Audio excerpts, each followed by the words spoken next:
Hey, folks, and welcome back to Glenn and Adrian's Rock Talk. That's Adrian. And that's Glenn. And as you are watching this, it's Pow's 24th birthday. So happy birthday, Pow. Hooray. Made it to 24 years old. That's a case of you. And we're still on our feet.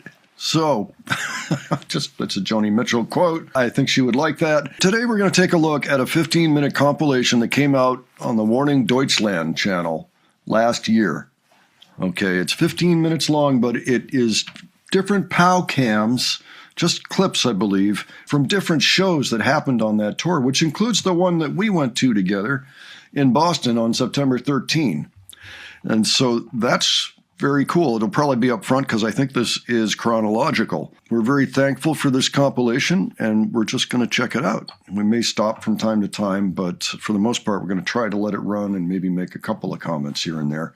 Any thoughts ahead, Adrian? Any recollections? Remembering the show that we were at, and I wonder if we're going to know like when they show the Boston one, if we'll know that that's it. Yeah. It looks to me like they're all labeled. Oh, okay. All right, let's go ahead and check this out.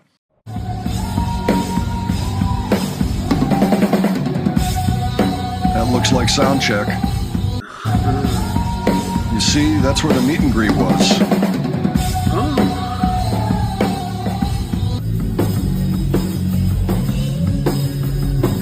And that's during the show.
Sick, man.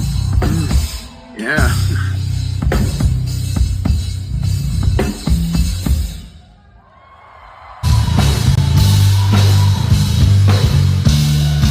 Yep, note this is before the longer endings. Oh, okay.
Exorcism screen.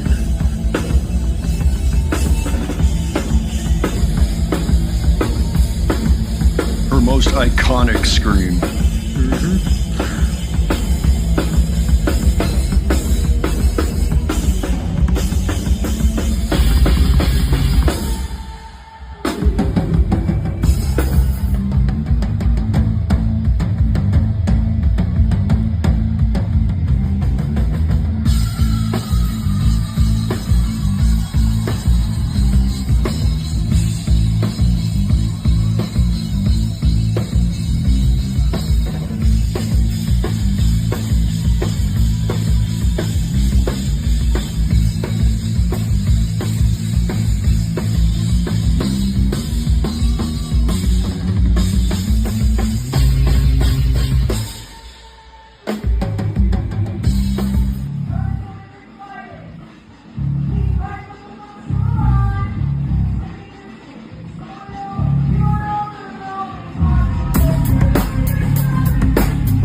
Did you notice all those wires behind her and how she was standing up to do, there's something lurking in the water and all of that? And then she had to sit back down on her drum stool. Well, you can't sit on those wires because then, your head might go back like this, or something bad will happen if you sit on. So she was very careful to take her hand and take it back there and make sure they were clear of the seat before she sat down. I thought that was it was so quick, you almost wouldn't catch it. But, I'm sure it's a learned thing, but yeah, she did it like an expert there. Good idea, too. Well, yeah. I mean, props, Yeah.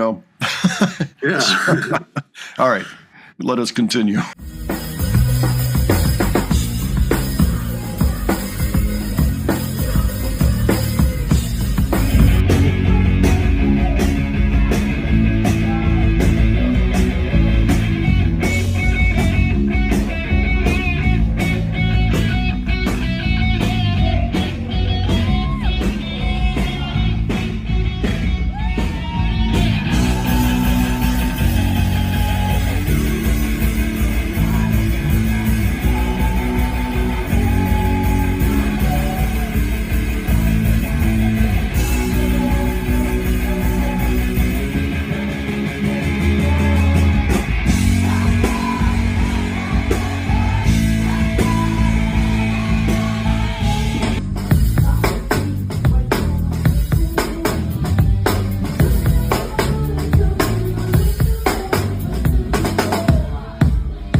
There's all sorts of wires behind her.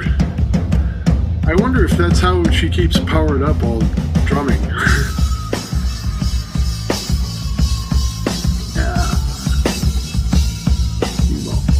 Those are monitoring and wireless mics and that sort of thing.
What an awesome film. Yeah.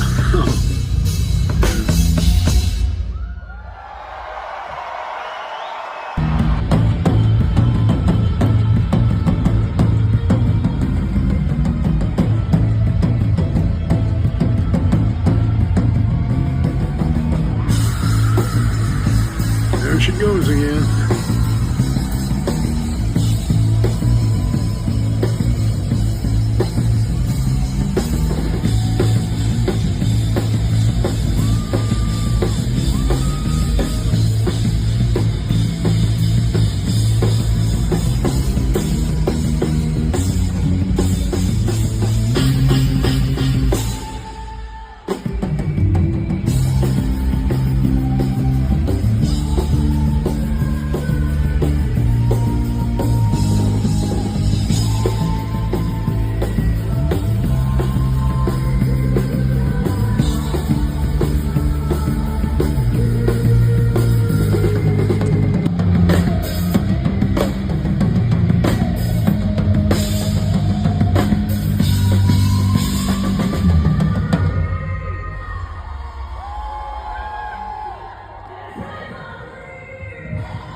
There were a few things I noticed about that, Adrian, but did you have any observations or favorite moments? Well, just watching her like do the fills and like hearing the fills and everything, that's what excites me the most, the fills. It was interesting. I saw with a lot of those dates that were in Canada, we had them opening for another act, either Evanescence, well, I guess Evanescence and Hailstorm that they were opening for. So that's why they were in the bigger arenas there that weren't quite entirely full when they were on, which makes sense. When you're the opening act, that's usually how it is. Also, the camera was always over on Allie's side and often started with Allie. We got a lot of shots of Allie, actually, even though it was from behind. You could still tell it was Allie just from like some of the poses and stuff. Like one that she does a lot is just where she's staying straight up playing the bass, but her feet are like a couple feet apart. I mean, she's kind of like Pau in that she's worked out her posture for playing the bass guitar. And, she had knee problems at one point, so she had to, and it may have to do with growth spurts and all of that because, of course, she started at 9, and these things happen. You grow up and your body is doing different things, and so her knees were giving her a problem, and I think she conquered that by, putting a premium on posture, just like Pau has done. Other things that I noticed in the headlining shows, the person was able to get right behind Pau or get close enough that we could really see what she was doing, and it was really a study in Pau. Yeah. Now, I noticed during those particular videos that she had at least 2 different drum seats. She had this DW airlift that she usually used and which would yield under her weight to some degree, or not weight, but her bounce, And then there was another one that was unmarked. So it would seem like she just travels with 2 different seats, which would make sense, and maybe was using one night, one another night for whatever reason. So I found that interesting. Yeah, it was a great way to study Pau and see what she does. I mean, even this time I saw some things in Hell You Call a Dream that I hadn't really taken note of before, some crazy fills towards the end of that song. And they're so well written. They're mathematically pleasing to the ear, if that makes sense. They feel like they make sense when you listen to them. Like, yes, that was well constructed. And she just carries them out like they're nothing. Practice does that. She practices all the time. So it was really great to see that. Yeah, it was just awesome. Most of what I noticed, of course, was just her, playing the drums. The fills were really, again, what really got my attention. That's right. Well, I think they have been known to tour with a trainer sometimes, or maybe it was a chef/trainer, somebody that would kind of look out for their health. I think that was a wise move, and I think Allie got a lot from that. Pau got a lot from that. Danny has also had back issues and other things that she's had to be careful of. I mean, we've made the joke before, the rock bands in the 70s, they'd be partying it up in the green room, whereas the warning are out there, doing yoga or planks or, just kind of jumping up and down and, getting ready, getting the energy out and playing basketball, perhaps. They're just doing things that are healthy, and that are good for you going into a show. So, that's so great to see, too. It's really heartwarming to see that they're not just partying it up behind the scene. That really makes a big difference, I think, in how much I like the band, honestly. Yeah. Not that I begrudge partying, but really, I don't really view music as a party thing when you're the guy doing the music, or the person doing the music. It's a service you're providing, and a feeling you're trying to get across. So anyway, so that paradigm shifted. Any other thoughts, Adrian? Happy birthday, Pau. Yeah, happy birthday. And many, many more. We so enjoy the band. Sure. We love watching Pau's general pushing forward, as an artist, becoming even sharper every day, every year. Can't wait for another show in the U.S. I know that they are touring with Youngblood. We're not likely to go see them as they open for Youngblood. Well, I don't know. Never say never, but I really much prefer that they come through and do another headlining tour. So we are wishing for that, and we will be patient, in the meantime. Looking forward to the album dropping. Of course, tomorrow, the first song is going to drop, the one with Corinne Leon. And I heard a teaser for a second song that sounded like it was in Spanish. So excited about that too. We'll just have to see what happens, how fast the songs come out before the album and when we actually get an album release date. To my knowledge, there is no album release date at this moment, but should be coming soon, I would think, with music starting to come out. So, folks, why don't you let us know what you thought of this, and if you did anything in particular to celebrate Pau's birthday, by all means, share it below. If you got other suggestions for us, please leave those as well. And if you enjoyed this video, please give it a like. And if you enjoyed the presentation, please subscribe. All right, thanks so much for joining us today. We will catch you on the next one. Take care, folks. See you all later.